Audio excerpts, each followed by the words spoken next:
What happens when a flight attendant questions a quiet man's right to wear a simple cross around his neck, and without realizing that this man is Morgan Freeman? This subtle act of judgment over a silver cross turned into a powerful moment that shook the entire flight. And when the plane touched down, no one would forget what he said and how he said it. The main concourse of Los Angeles International Airport was as busy and bustling as ever. People were rushing in one direction or another, children were tugging their colorful suitcases, and executives were focused on their phones while glancing at flight screens. In the midst of this bustle, a man walked with calm and determined steps. He wore a simple black t-shirt, worn jeans, and old sneakers. No fancy watch, no flashy accessories, no security team around him. This man was Morgan Freeman. A few people looked at him curiously, thinking, could it be him? But most did not notice him. He passed as an ordinary passenger, perhaps even too plain in such a flamboyant setting. But one detail set him apart: a small silver cross hanging loosely around his neck. It was not large or flashy, but it had a striking presence, a small symbol, but one with great meaning. Morgan continued to walk calmly, without ostentation. When he reached the first-class gate, he entered the priority pass line and handed his ticket to the flight attendant. Her name was clearly written on the ticket, but the woman in front of her, an attendant with perfect posture, impeccable uniform, and a keen gaze, paused for a moment. Sir?" The woman looked at the ticket, then back at Morgan. She frowned slightly. "I think you're at the wrong gate. This is for first class." Morgan did not look surprised or offended. He just responded with a slight smile. "I'm at the right door." The attendant's name tag read Jessica. She checked the ticket again. It was valid. The name was correct. Of course she knew who Morgan Freeman was, but she didn't recognize him at first. The shabby look, the worn sneakers, the completely low-key demeanor. It didn't fit the profile she was used to seeing in first class. Even after confirming his identity, he hesitated. The prejudice he hadn't even realized was surfacing. He let it pass, but his eyes still followed her. Morgan took slow steps forward and sat comfortably in his seat in the first class, as if she'd done this many times before. But Jessica continued to watch him. Something was bothering her. Maybe it was the simplicity that had replaced the splendor she had expected. Maybe it was the necklace around her neck. As Morgan adjusted the seatbelt, the cross became fully visible. Jessica paused for a moment, her gaze locked on the small symbol. A slight wave of tension crossed her face. She said nothing, but took a step, then another. She moved after him with an almost rehearsed determination.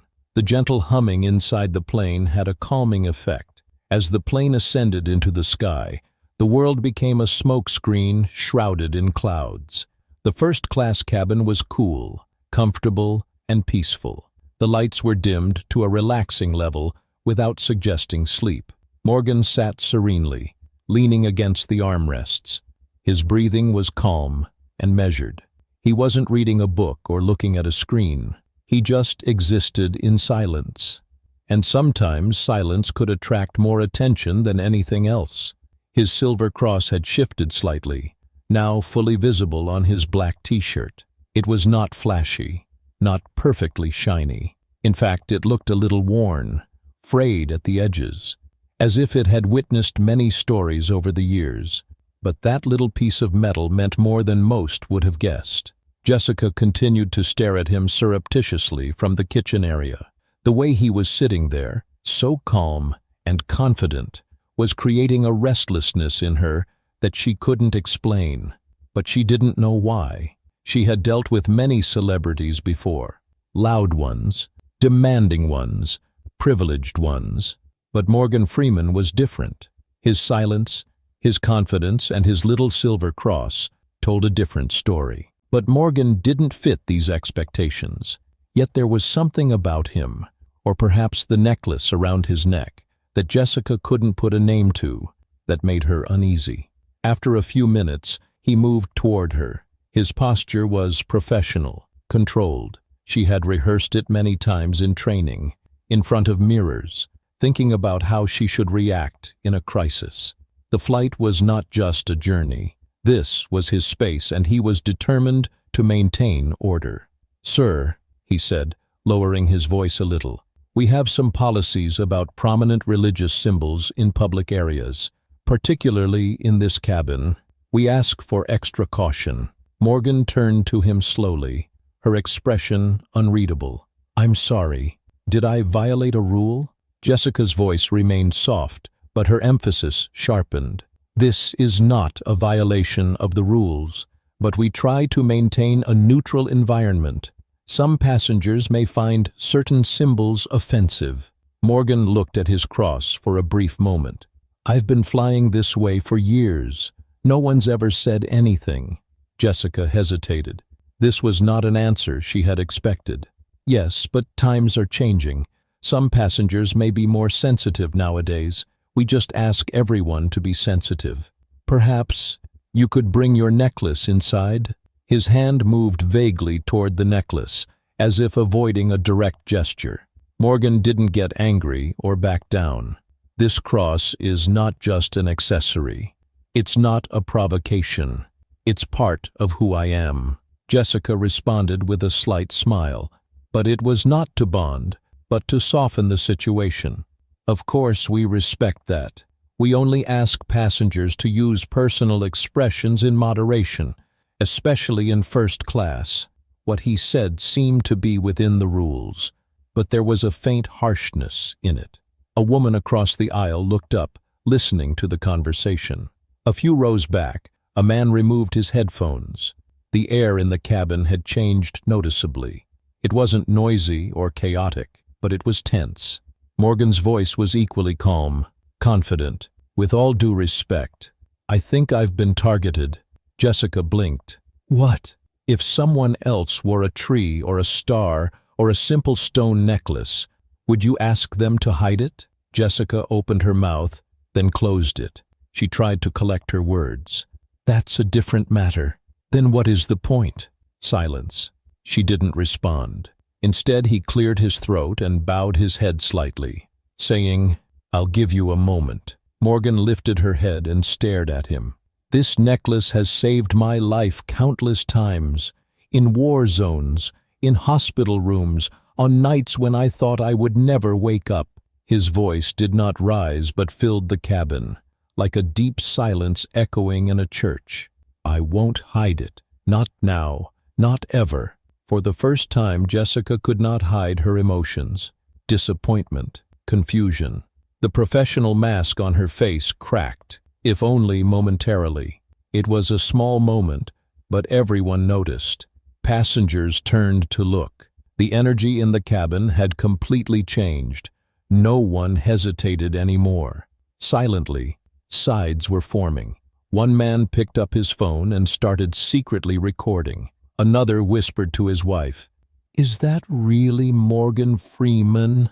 But Morgan was not aware of this change. He didn't want to start an argument. He was just protecting his boundaries. Jessica stiffened, feeling she was losing control. "If you do not comply with our request, I will be forced to inform the captain." Morgan stared at her, his expression calm but unwavering. "Do what you have to do.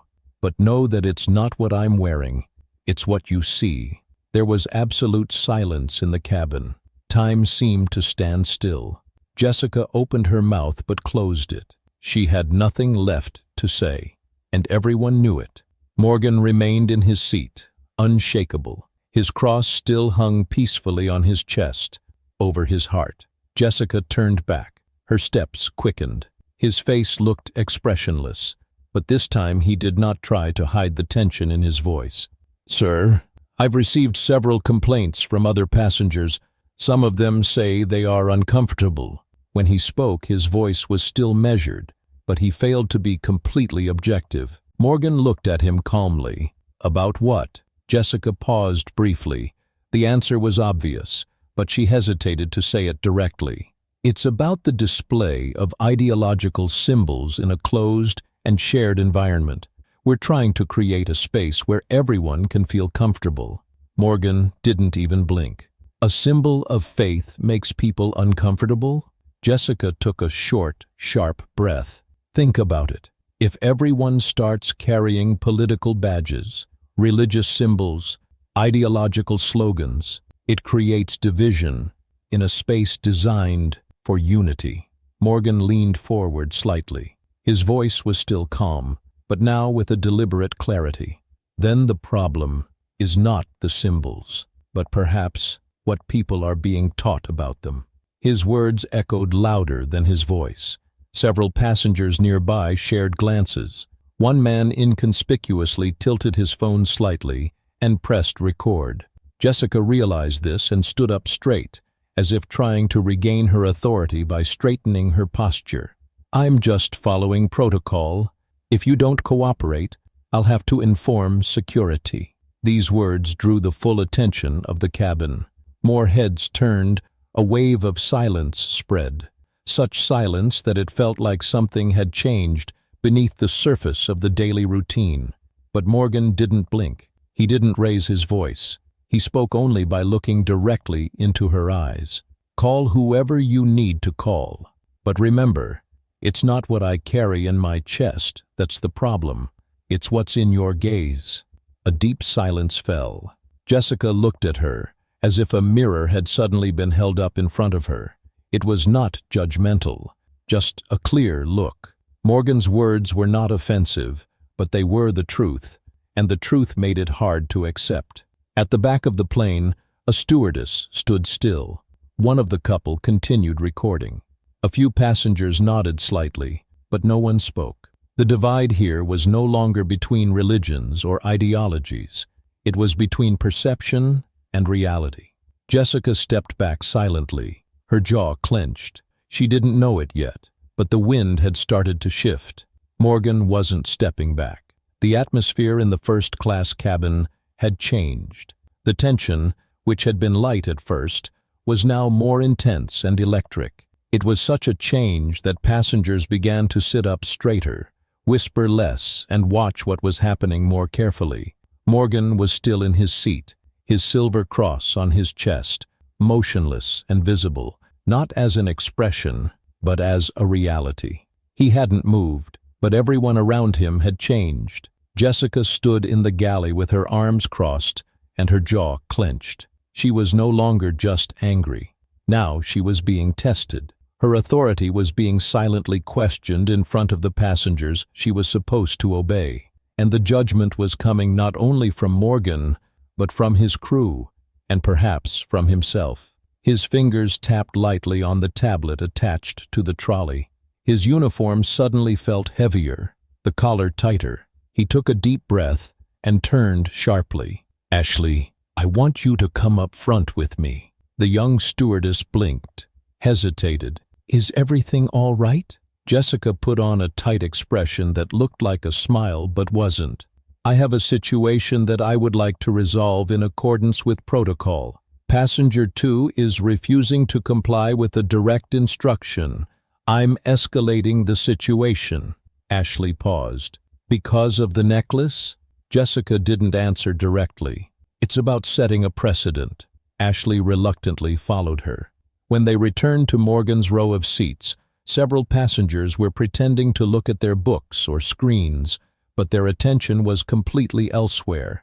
A man sitting in the front row had left his phone on the armrest, his screen slightly tilted so that it was pulling the seat directly across from him. Jessica turned to Morgan.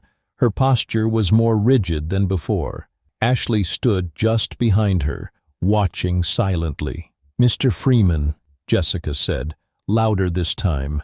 She now realized who he was and decided to say his name clearly. "If you continue to violate the cabin rules, I will report the situation to the captain, and if necessary, airport security may be involved on landing." Morgan turned to her slowly. "Because I'm wearing a necklace?"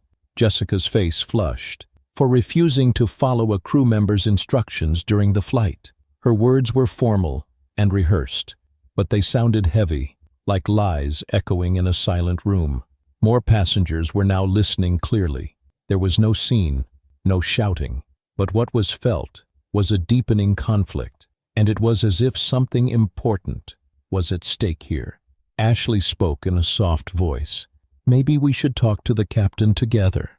Jessica gave Ashley a hard, disapproving look, but it was too late. The moment had changed irrevocably. Jessica had tried to emphasize her authority, but in fact she had revealed that she had lost control. 5 minutes later, the cockpit door opened, and Captain Morales stepped out. He was a man in his late middle age, his face matured by years of experience but reassuring. Even before he spoke, he radiated a sense of serenity. He moved down the corridor with unhurried but determined steps.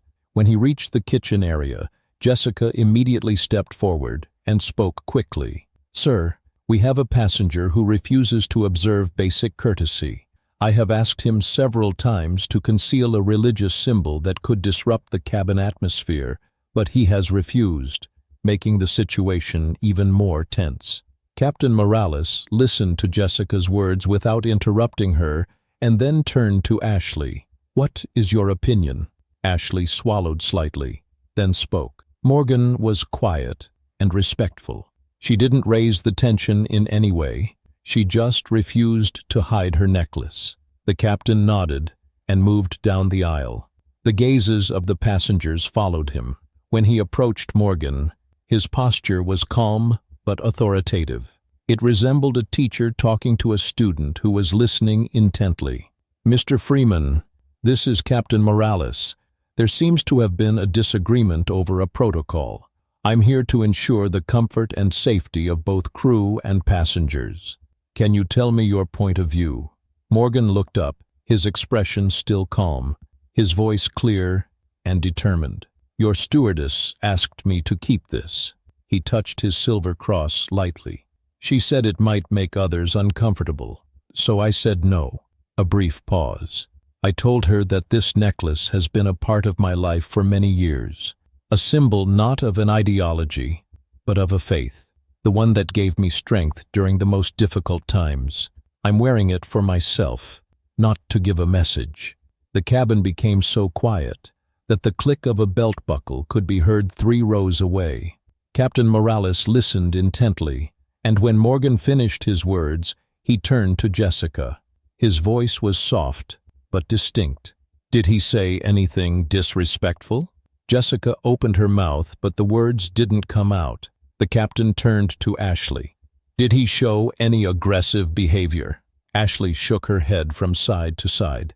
"No, sir." Captain Morales took a deep breath. The weight of the words he was going to say carried the responsibility of his decision. The plane was under a dim light, but there was no shelter for Jessica. He was standing at the back of the plane, behind the kitchen curtain. The phone in his pocket kept vibrating. He didn't open it, because he didn't need to open it anymore. The video had already spread. His face, his voice, what he said. The moment he asked Morgan Freeman to hide his cross was now open to comments from strangers around the world. His chest was pinched, but it wasn't panic. It was something deeper, shame. But it's not just because of the reactions, because now he could see the truth, too.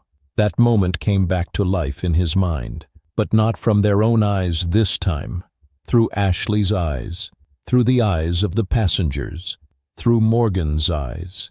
He has never been impartial, and it wasn't fair. He had judged her quietly, politely, and professionally, and that was making everything even worse. A memory rushed into his mind. Grandmother's voice, soft but wise. "Kindness is not just what you say, the ones you choose not to ignore." Jessica had spent her entire life hiding behind rules, procedures, and authority. But there was no place to hide anymore. From the cockpit, Captain Morales's voice echoed through the announcement system. "This airline supports respect, inclusivity, and the freedom of an individual to express their faith without fear or shame." It was a subtle but clear message. Everyone understood the meaning. Morgan continued to sit quietly in seat 2A. He was still calm. His cross was still visible. What a victory he tried to win. Nor did he reciprocate, and this shook something even more deeply inside Jessica. Jessica wiped the bottom of her eyes and took a shaky breath. He didn't know what to say, but he knew he had to face it now. He came out of the kitchen. Every step he took forward felt heavier than it was. Lights were reflected from the polished seats and curious stares.